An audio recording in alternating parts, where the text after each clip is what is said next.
ছাত্র জনতার গণ অভ্যুত্থানের মুখে নিজের জীবন বাঁচাতে গত ৫ আগস্ট হেলিকপ্টারে করে নেতাকর্মীদের রেখেই পালিয়ে যায় শেখ হাসিনা।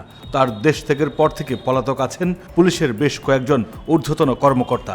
এর মধ্যে আছেন ঢাকা মহানগর পুলিশের গোয়েন্দা বিভাগ ডিবির সাবেক অতিরিক্ত কমিশনার ও বহুল আলোচিত পুলিশ কর্মকর্তা হারুনুর রশিদ।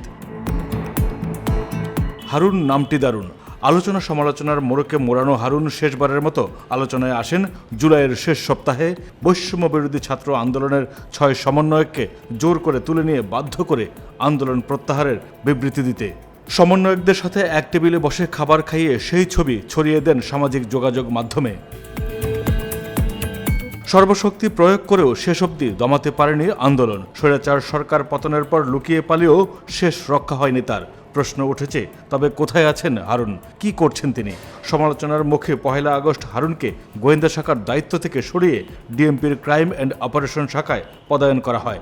নতুন অফিসে সবশেষ ২ আগস্ট দায়িত্ব পালন করেছিলেন হারুন। এরপর থেকেই তার আর খোঁজ পাওয়া যাচ্ছিল না। সামাজিক মাধ্যমে নেটিজনদের কৌতূহল এখন কোথায় আছেন হারুন। ৫ আগস্ট শেখ হাসিনার পালানোর আগে সচিবালয়ের বিপরীত রোডের সেন্ট্রাল কমান্ড ও কন্ট্রোল ইউনিটে বসে রাজধানীর কয়েকশো পয়েন্টের ক্লোজ সার্কিট ক্যামেরা পর্যবেক্ষণ করে পুলিশের মাঠের সদস্যদের অতিরিক্ত বল প্রয়োগের আদেশ দেন হারুন। সে সময় ডিআইজি হারুন উত্তরার উপপুলিশ কমিশনারকে ফোন করে উত্তেজিত ছাত্র জনতাকে ছত্রভঙ্গ করতে এলোপাথারি গুলি ছড়তে বলেন বারবার। পুলিশ গুলি না ছোড়ায় বেশ উত্তেজিত ছিলেন তিনি। তবে দুপুরে সেনাপ্রধানের ভাষণের খবরে আত্মবিশ্বাসী হয়ে ওঠেন হারুনুর রশিদ। তার ধারণা ছিল অ্যাকশনে যাবে সেনাবাহিনী। দুপুর ২:৩০ নাগাদ যখন জনতার ঢল গণভবনে ঢুকে পড়ে, সেই সময়েও আলোচিত পুলিশ কর্মকর্তা ওয়াকিটকিতে গণভবন প্রোটেকশন বিভাগের পুলিশ সদস্যদের বারবার ব্যবস্থা নিতে তাগাদা দেন। বলতে থাকেন, ফোর্স তোমরা অ্যাকশনে যাও। ওয়াকিটকির অপর প্রান্ত থেকে আর কোনো উত্তর আসে না। এরই মধ্যে গণভবনে ঢুকে পড়ে জনতা। ক্লোজ সার্কিট ক্যামেরাতে এমন দৃশ্য দেখে দাঁড়ানো অবস্থা থেকে ধপাস করে চেয়ারে পড়ে যান হারুনুর রশিদ। তিনি এরপর দীর্ঘ সময় আর কোনো কথা বলেননি, হয়ে পড়েন নিশ্চল।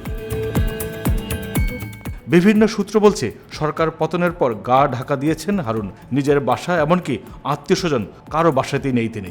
শেখ হাসিনার দেশ ত্যাগের খবর ছড়িয়ে পড়লে প্রাণ ভয়ে অনেক পুলিশ কর্মকর্তা তাদের ইউনিফর্ম খুলে ফেলেন। জানা যায়, টি শার্ট পরে সেন্ট্রাল কমান্ড ও কন্ট্রোল ইউনিট ভবনের পেছনে প্রায় ১৩ ফুট দেয়াল টপকে পুলিশ সদর দপ্তরের সামনের রাস্তায় পড়েন বেশ কয়েকজন ঊর্ধ্বতন কর্মকর্তা। ঠিক একই কায়দায় দেয়াল টপকাতে গিয়ে পায়ে ও শরীরের নিচের অংশে ব্যাপক আঘাত পান ডিআইজি হারুনুর রশিদ। পরে সেখান থেকে তিনি আইজিপির সাথে চলে যান পুলিশ সদর দফতরে। বিকেলে পরিস্থিতি বুঝে পুলিশ সদর দফতর সংলগ্ন ঢাকা দক্ষিণ সিটি কর্পোরেশনের দেয়াল টপকে অজ্ঞাত স্থানে চলে যান হারুন। তবে পুলিশের একটি সূত্র বলছে, কূটনৈতিক এলাকায় একটি দূতাবাসে আশ্রয় নেয় হারুন। স্ত্রীর যুক্তরাষ্ট্রের ভিসা থাকায় যুক্তরাষ্ট্রে পালাতে যোগাযোগ করেন মার্কিন দূতাবাসেও। এদিকে কূটনৈতিক সূত্র জানায়, হারুনের প্রস্তাব নাকচ করে দেয় দূতাবাস। আরও একটি সূত্র বলছে, বিমানবন্দর দিয়ে অন্য কোনো দেশে পালানোর চেষ্টা করেন হারুন। সাধারণ মানুষকে ফাঁকি দিয়ে গাড়িতে করে পৌঁছেও যান বিমানবন্দরের কাছাকাছি। তবে বিমানবন্দর টার্মিনালে প্রবেশের আগেই জনতা তাকে দেখে চিনে ফেলে। গণপিটুনির শিকার হন হারুন।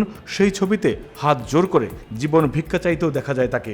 গুরুতর আহত অবস্থায় সেখান থেকে তাকে নিয়ে যাওয়া হয় রাজধানীর একটি বিশেষায়িত হাসপাতালে। সবশেষ খবর পাওয়া পর্যন্ত হারুন সেখানেই চিকিৎসাধীন অবস্থায় আছেন। হাসপাতাল সূত্র বলছে, জীবন মৃত্যুর সন্ধিক্ষণে আইসিইউতে আছেন তিনি। ২০২২ সালের ১৩ জুলাই মহানগর গোয়েন্দা পুলিশের প্রধান হিসেবে দায়িত্ব পান হারুনুর রশিদ। তার আগে ২০২১ সালের মে মাসে যুগ্ম পুলিশ কমিশনার হিসেবে গোয়েন্দা বিভাগে পদায়ন করা হয় তাকে। এর আগে ডিএমপির তেজগাঁও বিভাগের উপপুলিশ কমিশনার এবং নারায়ণগঞ্জ ও গাজীপুরে পুলিশ সুপারের দায়িত্ব পালন করেন হারুন। ২০০১ সালের জুলাইয়ে জাতীয় সংসদের সামনে এক মিছিলে তৎকালীন বিরোধী দলীয় চিফ হুইপ জয়নাল আবেদিন ফারুককে মারধর করে প্রথম আলোচনায় আসেন এই হারুন।